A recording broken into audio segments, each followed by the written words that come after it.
Shri Shravan Kumar Garg, chairman Haryana गौ सेवा आयोग, कंबोज जी उप कुलपति हरियाणा कृषि विश्वविद्यालय, वर्मा जी उप कुलपति युवास Hisar, DG animal husbandry Krishan Bagoria ji, MD HIDB, registrar युवास नरेश जिंदल जी, दोनों यूनिवर्सिटी के डीन डायरेक्टर्स, वैज्ञानिक, शिक्षकगण, पशुपालन विभाग के पूरे हरियाणा के समस्त अधिकारीगण, डिप्टी डायरेक्टर्स, एसडीओ और सबसे प्रमुख हमारी अंतिम कड़ी वेटरनरी सर्जन्स और प्रदेश के कोने कोने से पधारे हुए हमारे पशुपालक बंधु, माताओं, बहनों, गौशालाओं के प्रतिनिधिगण, पत्रकार एवं छायाकार बंधु, मैं सर्वप्रथम आज इस गोष्ठी के लिए माननीय मंत्री महोदय का धन्यवाद करता हूं, जिनके दिशा निर्देश और एक सोच के तहत आज की ये बैठक पहले, सेमिनार पहले, वर्कशॉप पहले बुलाई गई, जिसके प्रथम सत्र में आप लोग 2-3 मुख्य बिंदु सेक्स सॉर्टेड सीमेंट पे या टोटल मतलब जो भी सिनेरियो एनिमल हस्बेंड्री डिपार्टमेंट का उस पर चर्चा हुई। और मेरी भी आज ये मेरे ख्याल से मैंने दिसंबर में ज्वाइन किया था, आज प्रथम मीटिंग है इतनी बड़ी समस्त वीएस से।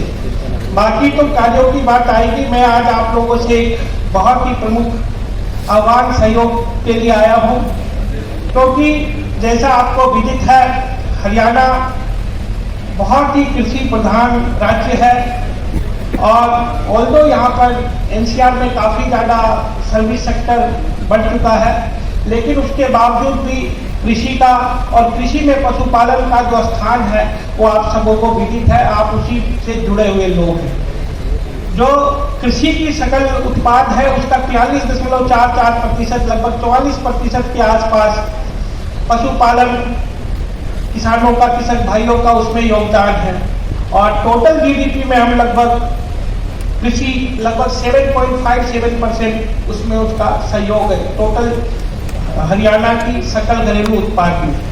तो आप देख सकते हैं कृषि का योगदान और कृषि में पशुपालन विभाग का योगदान या ये आप लोगों का योगदान कितना इम्पोर्टेंट है। लेकिन कई बार जब विभाग की रिव्यू मॉनिटरिंग होती है माननीय मुख्यमंत्री महोदय के स्तर पे, हमारे मंत्री महोदय के स्तर पे, तो कई बार बड़ी पीड़ा होती है कि हमारे पास इतनी वर्कफोर्स है, ठीक है, वैकेंसी है, सब जगह है, लेकिन उसके बावजूद भी हमारी संख्या काफ़ी है। आप लगभग 700-800 की बीच की संख्या में तो वीएस आज की दिन है, वीएलडीए भी और है।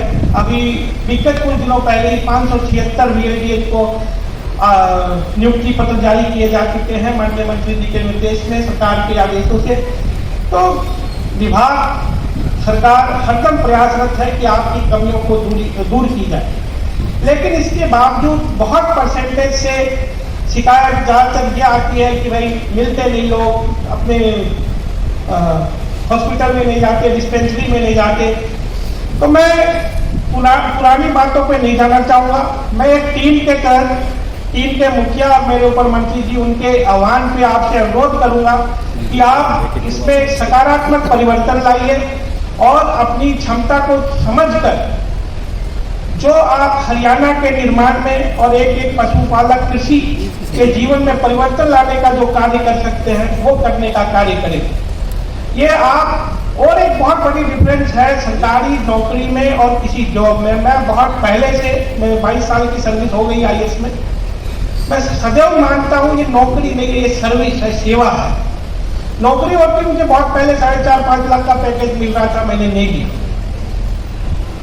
तो और आप लोग भी जो भी सरकार में है, और सरकार किस लिए, वेलफेयर के लिए, कल्याणकारी योजना के लिए, कल्याणकारी मुख्यमंत्री महोदय का, माननीय प्रधानमंत्री महोदय की जो अंतिम छोर के व्यक्ति तक आर्थिक लाभ पहुंचाने की जो दृढ़ संकल्प है, इच्छा शक्ति है, उसके लिए। और आप, मुझे उम्मीद है, बहुत बड़ी इसमें भूमिका निभा सकते हैं।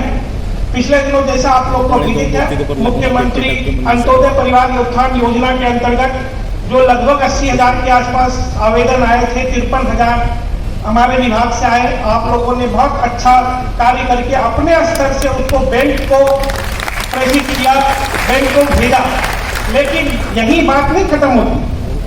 किसी भी चीज को हाफ हार्टेड, ठीक है, अब वो बैंक का रोल है, लेकिन हमें मॉनिटर करके, सुपरवाइज करके, जैसे आपने अपना कोई गाड़ी का लोन लेना होता, कोई घर का लोन लेना होता, तो जिस हिसाब से आप उसके लिए प्रयास करते, उस स्तर का कमिटमेंट चाहिए। ठीक है, क्या आप लोग ऐसे कमिटमेंट दिखाने को तैयार हैं? yes. बहुत कम हवा आ जाएगी। हाँ, देखिए, अगर एक फिगर में बोल दूं ना, आप लोग थोड़ा ये करेंगे, आप लोग की सैलरी पे लगभग, मतलब आप लोग की नहीं, पूरे विभाग की इंक्लूडिंग बीएलडीए, लगभग साल में 900 करोड़ रुपए खर्च होते हैं। तो हमें भी सरकार को, समाज को, कृषि भाइयों को उसका रिटर्न देना हमारा दृढ़ संकल्प होना चाहिए। ये हमारा दायित्व बनता है, हमारा उत्तरदायित्व बनता है। हम बच्चे को फीस देते हैं, जो भी करते हैं, लालन पालन करते हैं, हम लोग उम्मीद करते हैं ना कि अच्छा कैरियर करे, पढ़े लिखे अच्छा करे। तो इसलिए सरकार भी, समाज भी सोचता है कि आप उसके लिए कुछ करेंगे। आप लोग बहुत अच्छे पढ़े लिखे, दायित्ववान, रिस्पॉन्सिबल पर्सन हैं, लेकिन कुछ लोगों के चलते विभाग की कई बार कटाक्ष सुनने को मिलती है, जिससे कि पीड़ा होती है। कृपया करके आप यहाँ से, मैं आप लोगों का ध्यान चाहूंगा, कोई इधर उधर ज्यादा देख रहे, मैंने अभी भी 4-5 महीने विभाग में हो गया, मैं कभी आप लोगों को ज्यादा तंग नहीं किया, लेकिन कृपया करके अपने कार्य में सही रहें। पीछे आप लोगों ने मुख्यमंत्री परिवार उत्थान योजना में अच्छा कार्य किया है, और लेकिन इसको एंड तक पहुंचाना है। जितने हमारे मैक्सिमम स्पॉन्सर्ड केसेस हैं, उसको लोन दिलाकर, उनका पशु का परचेज कराकर उसको ये करना है, उसको, ताकि वो बेचारा जो गरीब आदमी है उसके जीवन में परिवर्तन आए, उसको आर्थिक लाभ मिल सके, वो अपना घर चला सके। और इसके अतिरिक्त जो हमारा आपका मुख्य काम है पशु चिकित्सा का, ब्रीड इंप्रूवमेंट का, इसमें भी कृपया करके आप पूरा ध्यान दें। पिछले साल शायद थोड़ी दवा वगैरह में कमी रही थी, इस बार मंत्री महोदय के आदेशों से हम लोग बहुत पहले ही फर्स्ट क्वार्टर में ही कोशिश करेंगे कि आप लोगों को मेडिसिन, लगभग जो अभी तक बजट है, और बजट का भी मंत्री जी ने बोला कि आप खर्च करो, कोई दिक्कत नहीं, तो वो होने के बाद भी आगे भी लेंगे। लेकिन जो प्रथम चरण के हमारे पास 10-15 करोड़ रुपये इस मद में है, हम कोशिश करेंगे नेक्स्ट 2-3 मंथ्स में आपको उसकी मेडिसिन पहुंच जाए। 1-1.5 महीने में ही कोशिश करेंगे कि अगर अनुमोदन हो जाता है तो पहुंच जाए, ताकि आप इक्विप्ड रहें। जहां तक आपके पशु चिकित्सालय और औषधालय का प्रश्न है, पिछले कुछ वर्षों में, 5 वर्षों में लगभग 254 नवनिर्मित हुए या फिर रिपेयर हुए, और आगे भी आप लोगों से समय समय पर मांगा जाता रहता है डिमांड। कृपया करके उस पर ध्यान दीजिए, और जो जर्जर अवस्था है कई जगह, उसकी सही सूचना हेडक्वार्टर को भेजें, ताकि उसमें कार्य कराया जा सके और जो पशुपालकों को सुविधा मिल सके। नेक्स्ट जो अभी आपको पता है, HS और डुअल वैक्सीन का कार्यक्रम अब शुरू होने वाला है, शेड्यूल दिया जा चुका है, और परचेज ऑर्डर भी सभी वैक्सीन का दिया जा चुका है। कृपया करके जो भी उसकी समय निर्धारित है, उसके समय अवधि के बीच में आप इसको पूरा करना सुनिश्चित करेंगे।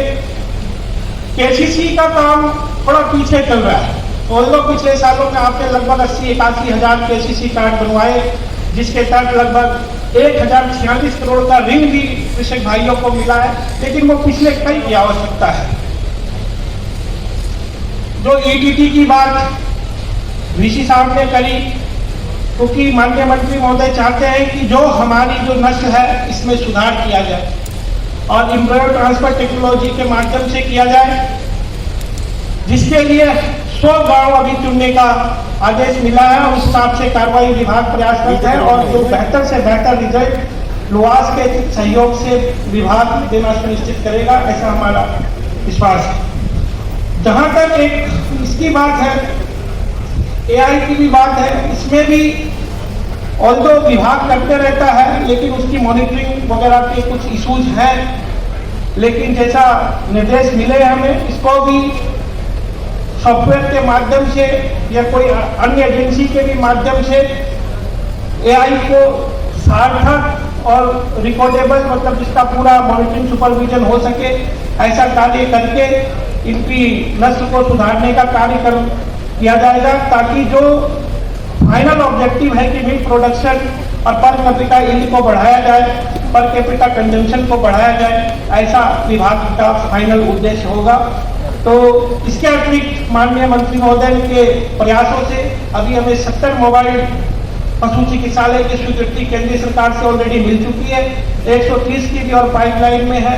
तो ये भी अगर होगा तो 200 पशु और मोबाइल यूनिट्स आएंगी हरियाणा में, जो कि लगभग इस वर्ष के अंत तक अगर उसकी सिक्योरिटी हो जाती है 130 की, तो 70 तो हमारे पास ऑलरेडी है, तो नेक्स्ट 3-1 महीने तक में वो फील्ड में भेजी जाएगी। तो इस तरह से विभाग माननीय मंत्री महोदय के निर्देशों में कार्यरत है, और जो जो दिशा निर्देश मिले हैं हम लोग पूर्ण दायित्व कर्तव्य निष्ठा के साथ कार्य करेंगे, ताकि ये जो थोड़ा सा पीछे थोड़ा ढकला हुआ सा विभाग है, जिसमें मोटिवेशन की भी मुझे कई बार थोड़ी कमी लगती है, लेकिन ऐसा नहीं होना चाहिए। आप लोग सब अच्छे शिक्षित हैं, डॉक्टर्स हैं, एक आपके क्वालिफाइड लोग हैं, आपकी इच्छा शक्ति में और आपके संकल्प में कमी नहीं होनी चाहिए, क्योंकि आप भी एक सर्विस के लिए राज्य सरकार की जॉब नौकरी में है, और मुझे उम्मीद है कि आप पूरा सहयोग देंगे, और विभाग के स्तर पे जो कमियां हैं वो हम लोग निरंतर प्रयासरत हैं कि उस कमियों को दूर किया जाए।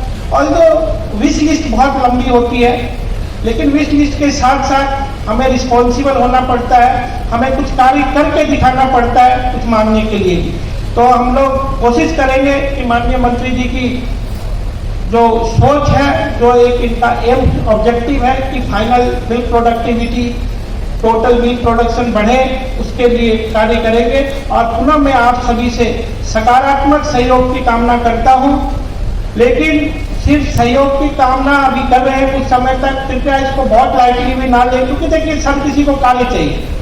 अब ऐसे ऐसे चीजें आपकी लोकेशन से सबकी लोकेशन पता चल जाती है कि सारे दिन कौन कहाँ क्या कर रहे हैं, कृपया करके अपना कार्य कीजिए।